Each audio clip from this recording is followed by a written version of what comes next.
ഞങ്ങൾ അതൊന്ന് ഡിസ്കസ് ചെയ്യേണ്ടതുണ്ട്. ക്യാബിനറ്റ് കൂടി ചർച്ച ചെയ്തുകൊണ്ട് അതിൽ എങ്ങനെ കാര്യങ്ങൾ മുന്നോട്ട് പോകാന്നുള്ളത്. അതെ, അല്ല ബാക്കി ഞങ്ങൾ മൊത്തത്തിലുള്ള കാര്യങ്ങളെ ഒരു ഡിസ്കഷൻ നടത്തേണ്ടതുണ്ട്. അത് വളരെ നേരത്തെ ഉള്ളത്.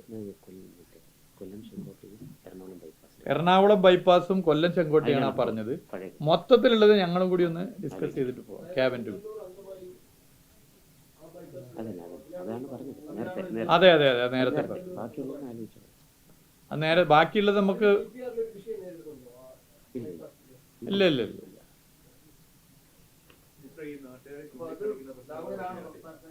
അല്ല അതൊന്ന് ഡിസ്കസ് ചെയ്യണം. ഡിസ്കസ് ചെയ്തിട്ട് അല്ല അതിപ്പോൾ NH-66 നമ്മൾ 25% എടുത്തല്ലോ. കഴിഞ്ഞു. അതൊരു പ്രത്യേക സാഹചര്യത്തിൽ ചെയ്യുന്നതാണ്. ബാക്കി സ്ഥിരമായിട്ട് എങ്ങനെ ചെയ്യാമെന്നുള്ളത് ക്യാബിനറ്റ് കൂടി ഒന്ന് ഡിസ്കസ് ചെയ്തിട്ട് നമുക്ക് തീരുമാനിക്കാം.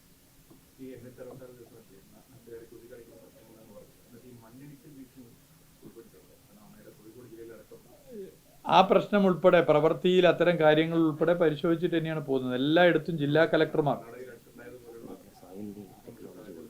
അതെ അതെ സോയിൽ നെയിലിംഗ് ടെക്നോളജി ഉൾപ്പെടെ ചിലയിടങ്ങളിലെ ചില പ്രശ്നങ്ങളുണ്ട്. അത് ജില്ലാ കലക്ടർമാരുടെ നേതൃത്വത്തിൽ മോണിറ്റർ ചെയ്തിട്ട് തന്നെയാണ് പോകുന്നത്.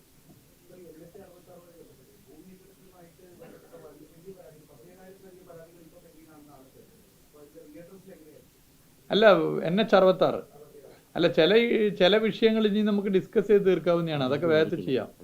അത് അതെ അതെ അത് കേസാണ്, ആർബിട്രേഷൻ കേസ്. അതിന് ഒരു തരത്തിലും സമയക്കുറവ് ഉണ്ടാവില്ല. അത് ടൈംലി ആ കാര്യങ്ങൾ അത് കലക്ടർമാർ തന്നെ ഇടപെട്ട് കൈകാര്യം ചെയ്യും. അതെ അതെ അതിന് പ്രത്യേകം തന്നെ കലക്ടർമാർ.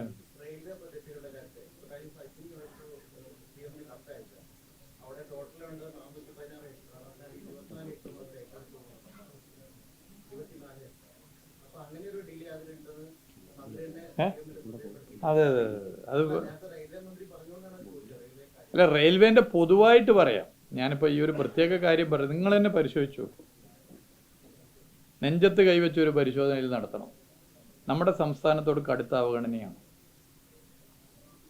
നമുക്ക് പുതിയ ട്രെയിൻ കിട്ടുന്നില്ല. ഏറ്റവും അധികം റെയിൽവേക്ക് വരുമാനം ഉണ്ടാക്കി കൊടുക്കുന്നൊരു സംസ്ഥാനമാണ്, ജനസംഖ്യ കുറഞ്ഞ ഒരു സംസ്ഥാനമായിട്ടും കേരളം. എന്നിട്ടും നമുക്ക് അതിനനുസരിച്ചുള്ള പുതിയ ട്രെയിൻ കിട്ടുന്നുണ്ടോ? ഇനി കിട്ടുന്ന ട്രെയിനിൻ്റെ സ്ഥിതി ഞാൻ പറഞ്ഞല്ലോ, നിങ്ങൾക്ക് ചോരുന്നതും പല സ്ഥിതിയുണ്ടല്ലോ. ട്രെയിനിലിരിക്കണമെങ്കിൽ കുട പിടിച്ചിരിക്കേണ്ട സ്ഥിതിയാണ് ചില ട്രെയിനിൽ. ചില സ്ഥലത്ത് ഞാൻ പറഞ്ഞു ടെറ്റനസിൻ്റെ സൂചി കൊണ്ടുപോകണം. എന്നാൽ പല സംസ്ഥാനങ്ങളും എടുത്തു നോക്കൂ, അവിടെ കൊടുക്കേണ്ടതെന്നല്ല അവിടെയും കൊടുക്കണം. എന്നാൽ അതിൻ്റെ ഒരു അംശമെങ്കിലും കേരളത്തിന് കിട്ടണ്ടേ? അപ്പോൾ കടുത്ത അവഗണന ആ മേഖലയിൽ നമ്മുടെ സംസ്ഥാനം നേരിടുന്നുണ്ട്. അതൊരു വസ്തുതയാണ്. വസ്തുതയായി തന്നെ നമ്മൾ പറയണമല്ലോ. അപ്പോൾ അത് പരിഹരിക്കണം.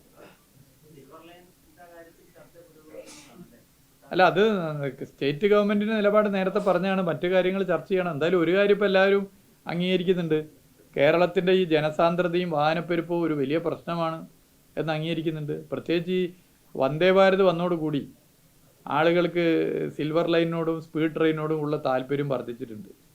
കാരണം വേഗത്തിൽ എത്താൻ പറ്റുന്നു എന്നുള്ളതൊരു വസ്തുതയാണ്. അല്ലാതെ ബുദ്ധിമുട്ടല്ലേ. എങ്ങനെ നമ്മൾ ഭാവിയിൽ മുന്നോട്ട് പോകും നമ്മൾ ആലോചിക്കണ്ടേ? എങ്ങനെ മുന്നോട്ട് പോകാൻ പറ്റും? വീട്ടിൽ വാഹനം ഉണ്ടായിട്ട് കാര്യമുണ്ടോ? സ്വകാര്യ വാഹനം ഉണ്ടായിട്ട് കാര്യമുണ്ടോ? വാഹനം മുന്നോട്ട് പോകണ്ടേ? തൊട്ട മുമ്പിൽ വേറെ വണ്ടി ഉണ്ടാവില്ല, അതിന് മുമ്പിൽ വേറെ വണ്ടി ഉണ്ടാവില്ല. നീങ്ങാൻ പറ്റുമോ? നീങ്ങാൻ പറ്റാത്ത സ്ഥിതി വരും. ഇങ്ങനെ ഈ നിലയിലേക്ക് കേരളം പോകുമ്പോൾ അതിനൊരു പരിഹാരം വേണ്ടേ? ആ പരിഹാരമാണ് സംസ്ഥാന സർക്കാർ മുന്നോട്ട് വെച്ചത്.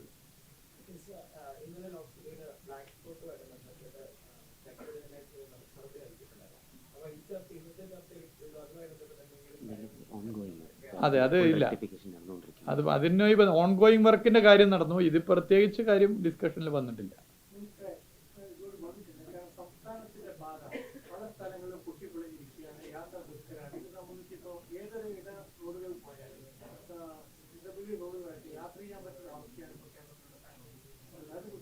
യാത്ര ചെയ്യാൻ പറ്റുന്ന അവസ്ഥയോ?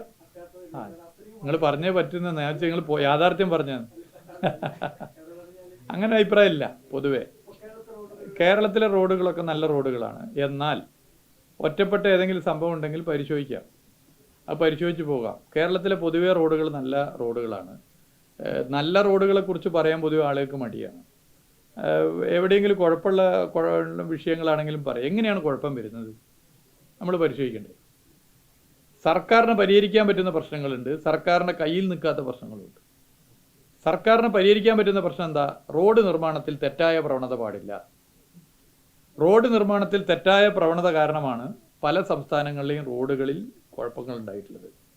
കേരളത്തിലും മുമ്പ് 2016 മുമ്പ് ചില പ്രശ്നങ്ങളുണ്ടായത് റോഡ് നിർമ്മാണത്തിലെ തെറ്റായ പ്രവണതയാണ്.